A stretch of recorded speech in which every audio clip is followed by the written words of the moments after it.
Hi everybody. Today I'm going to show you how to transplant some potted flowers that Nate and I like to put around our porch every year. I have some really pretty begonias that I'm going to do and some double impatiens.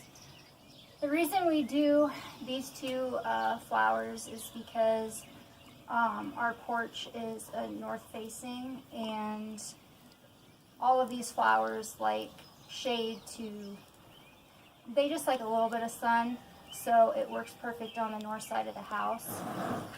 But we like to use these decorative baskets, and we put some 14-inch cocoa liners inside of these. And we just like to use the cocoa liners because I like the looks of it better than just putting a plastic pot up on the porch and hanging there.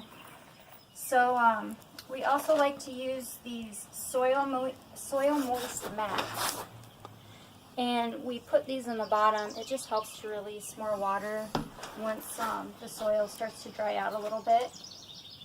Can you show them a close-up of the cocoa liner? I mean, it's very permeable. You can almost see through it. Yeah, and they don't rot or anything. They stay pretty low in one piece through the whole summer, through most part of the fall. But they dry out quick, don't they? Yeah, they do. So you got to keep water on these at least once a day. But yeah, these soil mats are nice. I've saturated one. They just they kind of look like a napkin. And once you saturate them, they'll thicken up a little bit. But you just drop that into the bottom, and then you can start putting your soil in here. And we're just using the Schultz garden soil for flowers and vegetables. It has a more woody texture, I guess, and it's a drier soil. But I'll just put some soil on the bottom here.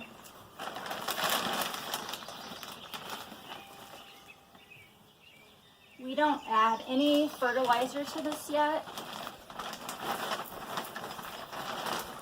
We'll probably wait a week or so, and we'll go around and fertilize with the fish emulsion like we do in the garden with the vegetables, and a bloom booster from what's that company?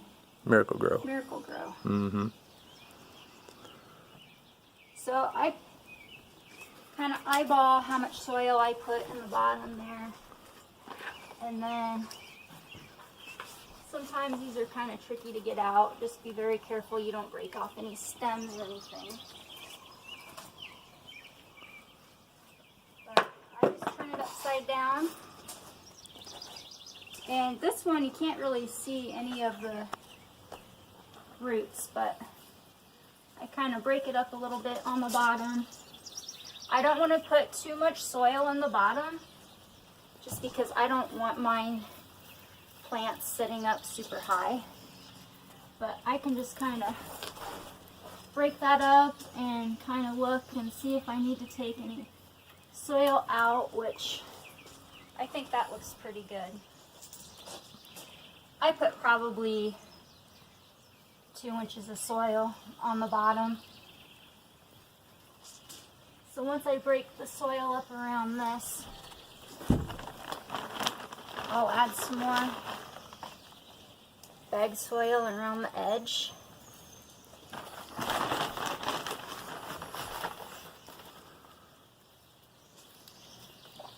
But these flowers, like I said, they'll bloom really well through summer and in the fall until we decide it's time to start our mums.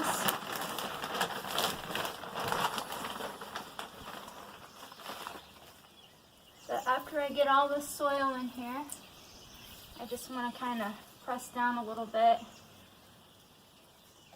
make sure everything is secure. And then these baskets have these little clips, which makes it really easy. Flip it over on the other side.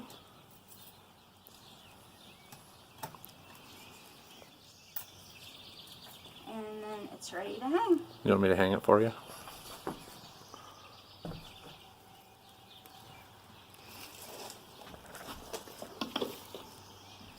So, after we'll water these in before we actually hang them all. But Nate and I have a watering system that he's going to put together. So when we come back, we'll show you that process, and it makes it super easy. You don't have to worry about watering your plants every day. The watering system does it for you. Okay. Nikki wanted me to go over some of this drip system we use.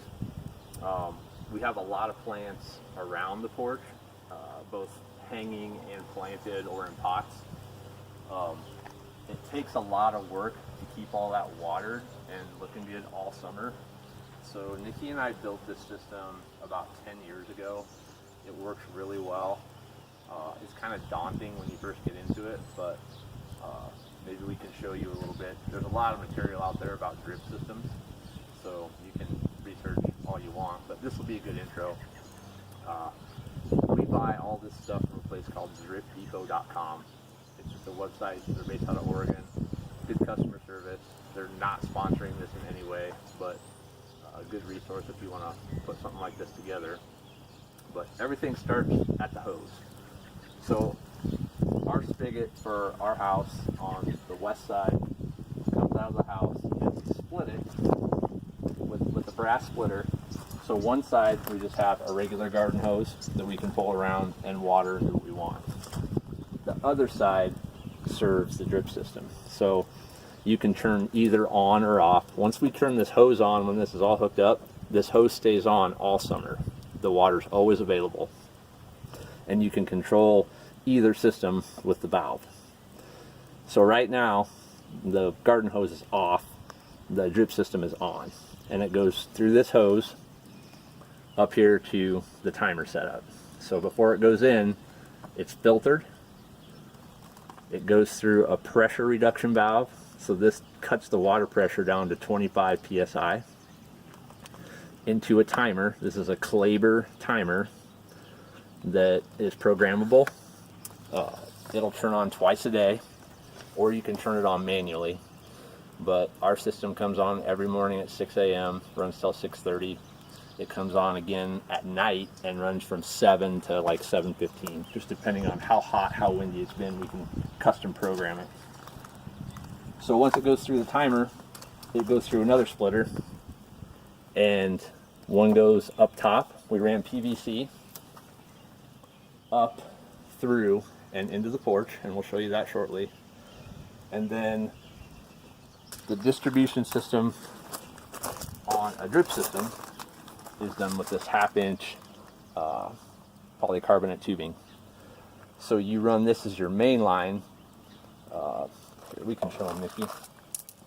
We've pulled that tubing all the way around the porch, and it just lays up against the porch.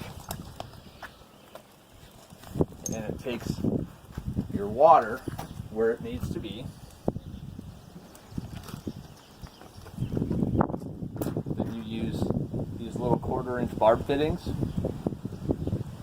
pop them in, and 1/4-inch tubing, and run to each plant.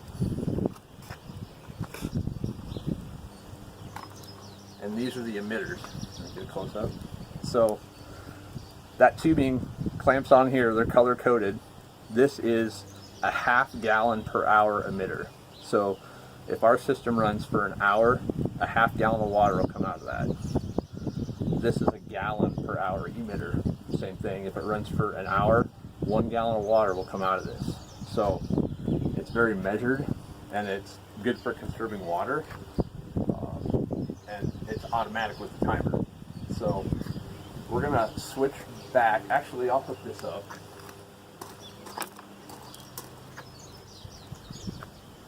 To get from your garden hose to the drip system, there's an adapter. fit that piece over the tubing. Keep the rocks out. Thread him on, good and tight.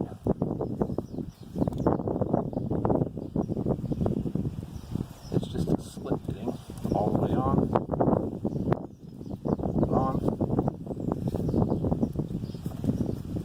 And it's actually a reverse thread. But that takes care of the system. So Nikki, if you want to put one of those on, we can. Do we have the punch over here? We don't. Or we can show you. This kind of snakes all the way around under the porch. It'll come around the front of the porch and then sneaks under the step. It's on the tailgate. And at the end, pops out of the porch. So we'll be able to take water to all these plants. Same concept, but overhead you can see it's a little saggy. It gets warm. There is an emitter with an adapter to the PVC hanging over every hook so that we can drop that tubing down, and we'll show you that pretty shortly. But that runs all the way around and waters all these plants.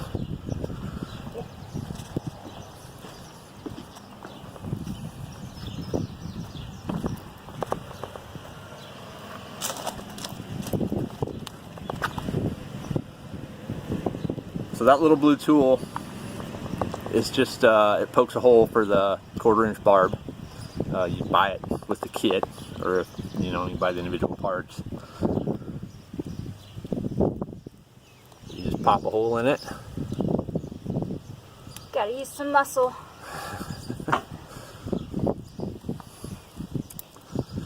There's our barb.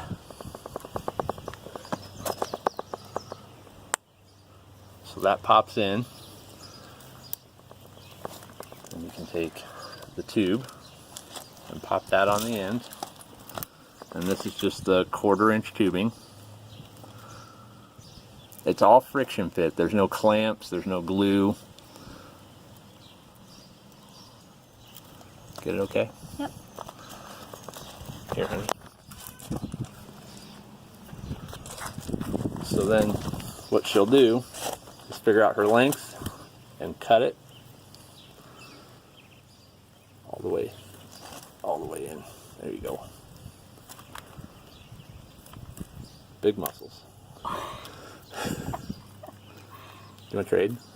Yeah. That's probably my fault. Those aren't the best for cutting.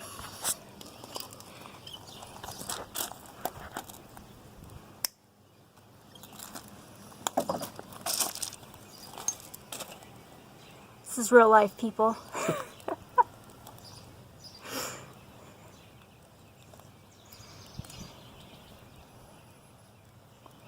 It does take some muscle. And for this one, since it's a rooted plant, this little rose bush, we'll give it the gallon, a little bit bigger emitter. For the pots, we usually use the half gallon per hour emitters. So it presses on. You just plunk it in right by the roots. So, like I said, it's an extra couple hours work, but once this is in, we're going to get all these hooked up, and then we'll show you how that system turns on and how it works. We're about there. Alright, so we have the water system all set up, and you can hear that whistle. That only lasts for a minute, so the water will go all the way through all the pipes and everything. But we have everything put into the pots, and you can see this is starting to drip. And today, since we just potted pretty much everything, we're gonna let these go in a couple of 15 increment spans, so everything gets really good and watered today. But otherwise, I'm going to show you what we did around the house.